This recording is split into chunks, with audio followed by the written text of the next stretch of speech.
नमस्कार, मैं रीना जायसवाल। आप देख रहे हैं क्लाउन टाइम ब्रेकिंग न्यूज की खास खबर। अब खबरें विस्तार से। के पाठक ब्रीथी जी हॉस्पिटल 80 वाराणसी से। आज का ये प्रेस कॉन्फ्रेंस है हम विश्व दमा दिवस के उपलक्ष्य में आयोजित किया है और इस कार्यक्रम का मुख्य उद्देश्य है आम नागरिकों को जागरूक करना दमा जैसी खतरनाक बीमारी, क्योंकि दमा विश्व का चौथा कारण बन गया है मौत का, और अगर इसको सही समय पर इसका इलाज कायदे से नहीं होता है तो ये पहले या दूसरे नंबर पहुंचने में देर नहीं लगेगी। तो इसके जो मुख्य कारण हैं, अक्सर देखा गया है कि लोग स्मोकिंग करते हैं, उसका एक कारण है, और वायु प्रदूषण। वायु प्रदूषण से जो दिक्कत होती है वो तो गवर्नमेंट के हाथ में है और कई सारी चीज़ें आपके हाथ में हैं, जो खासकर हमने देखा गांव में लोग पराली जला रहे हैं, धुएं का लकड़ियों को जला रहे हैं, कई सारे से कूड़े को जला दिया जाता है। शहर बनारस जैसी शहर में भी कई हजार टन कूड़े को जला भी दिया जाता है, और ये धुएं जो वायु में मिल के सांस के नली में प्रवेश करते हैं, जहाँ पर सांस की नली में सूजन और कफ पैदा करते हैं, जिससे सांस लेने में तकलीफ होने लगती है। लगातार लंबे समय तक अगर आप सांस प्रदूषित हवा में सांस ले रहे हैं तो दमा के शिकार हो सकते हैं। और दमा के जो मुख्य लक्षण है उसमें सांस फूलने की शिकायत, कफ बलगम की शिकायत, अक्सर ये विंटर्स में होता है जिसको हम विंटर्स कफ भी कहते हैं, और सीढ़ियों पर चलने पर सांस लेना। अगर ये सारी चीज़ें हैं तो हो सकता है आपको दमा हो, और अक्सर ये दमा के मरीजों में देखा कि हार्ट अटैक की संभावना भी बहुत ज़्यादा बढ़ जाती है। तो आपको दमा है और साथ में अगर ब्लड प्रेशर भी है और हार्ट की प्रॉब्लम है तो आपकी जो हार्ट की प्रॉब्लम दुगनी हो सकती है अगर आपको दमा है। तो अगर आप दोनों बीमारियों से ग्रसित हैं, हार्ट से ग्रसित हैं और सांस दमा जैसी बीमारी से, तो आपको बहुत ही सजग रहने की ज़रूरत है। डॉक्टर साहब, इससे बचने के उपाय क्या हैं? नहीं, बचने के उपाय तो आपको देखिए, कोरोना ने बहुत कुछ सिखाया और सबसे बहुत इम्पोर्टेंट चीज़ सिखाया है कि आप मास्क लगाइए। तो वो कोरोना से बचने का एक उपाय था। वही उपाय यहाँ पर भी प्रदूषण से बचने के लिए आप जब भी शहर के बाहर निकले या घर से बाहर निकले तो बिल्कुल कोशिश करें कि आप जो है मास्क का प्रयोग करें। अगर मास्क मिल जाता है, नहीं मिल पाता तो गमछे या तौलिए जो भी आपके पास है, रुमाल है, उनको आप नाक मुंह को ढक के चलें, जिससे कि जो धूल के कण हैं, पार्टिकल्स हैं, वो आपकी सांस नली में सीधे प्रवेश न कर फिल्टर होकर एयर ही जाए।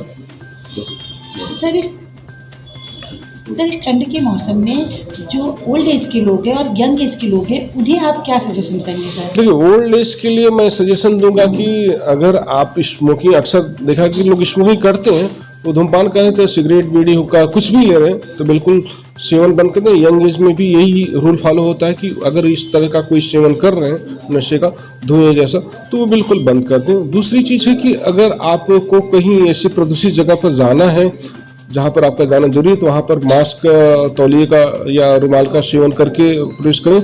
अब जब आप उस वातावरण से गुजर के जब घर पे आते हैं तो शाम को सबसे सिंपल तरीका स्टीम, गर्म पानी, वाटर को आप भी स्टीम ले लेते हैं तो उससे अंदर जो कफ की अंदर पार्टिकल्स अंदर चले जाते हैं, धूल के कण, वो आपको कफ के रास्ते से बाहर निकालने की कोशिश करें, जिससे कि वो जमा न रहे। क्योंकि वो लगातार वो कफ या धूल आपके फेफड़े में जम जाते हैं तो धीरे धीरे वहाँ इन्फेक्शन और फिर आपको बलगम की शिकायत और फिर सांस फूलने की शिकायत हो सकती है। और मैं ये बोलूँगा कि जो सरकार, गवर्नमेंट से या जो कंस्ट्रक्शंस हो रहे हैं उसमें पानी का छिड़काव लगातार होते रहना चाहिए, जिससे धूल की कण, और कवर्ड वातावरण में भी कंस्ट्रक्शन का वर्क होना चाहिए। क्योंकि खुले वातावरण में मैंने देखा बहुत सारे ऐसे काम होते हैं जिसमें धूल उड़ते रहते हैं और लोग उसी में काम करते रहते हैं। तो ऐसे में आपका पानी का छिड़काव और कवर्ड वातावरण में ही काम करना ज़्यादा जरूरी है। हम देखिए, आपका रिवर फ्लो होता है, लेकिन अगर आप बाहर से प्रदूषित हवा ले रहे हैं उससे ज़्यादा साइड इफेक्ट नहीं होगा, क्योंकि आप जो एयर ले रहे हैं वो बाहर निकाल रहे हैं। थोड़ी सी फिल्टर बैक होती है, लेकिन जो एयर आपकी वो फिल्टरिंग होगा, आप छन्नी से बाहर छान के अगर हवा अंदर जाती है सांस की नलियों में तो ज़्यादा सुरक्षित रहेगी, अपेक्षा कि जो आपके फेफड़े की ही हवा निकल रही है वो तो निकल ही जाएगी, लेकिन 10% 5% बैक होती है, तो उससे आपको घबराने की जरूरत नहीं है।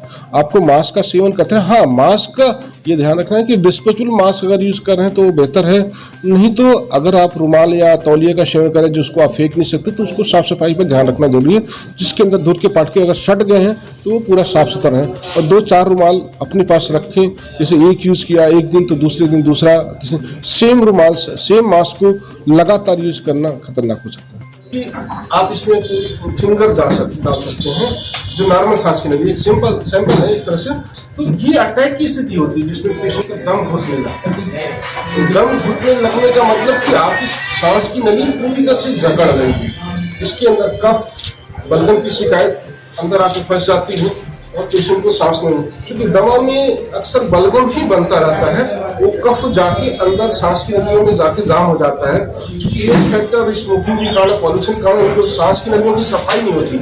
जैसे हम लोग घर पे झाड़ू लगाते हैं रोज, वैसे सांस की नलियों के अंदर भी झाड़ू लगती रहती है। इसको सिलेरी मोस्टली एक्शंस करते हैं।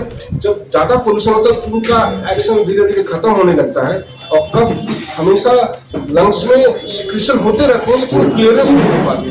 जब लंग्स में क्लियरेंस नहीं होगी तो वहां पर बैक्टीरिया का जमावड़ा होने लगता है और उस बैक्टीरिया के कारण इन्फेक्शन होगा। इन्फेक्शन से लोगों को दिक्कतें होने लगती है, बुखार होना, निमोनिया होना, ये सारी लक्षण होने लगते हैं। क्लाउन टाइम्स ब्रेकिंग न्यूज की खास खबर को देखने के लिए हमारे चैनल को लाइक करें, सब्सक्राइब करें और बेल आइकन पे क्लिक जरूर करें। क्लाउन टाइम्स खबरों को फेसबुक पेज पे देखने के लिए हमारे पेज को लाइक जरूर करें।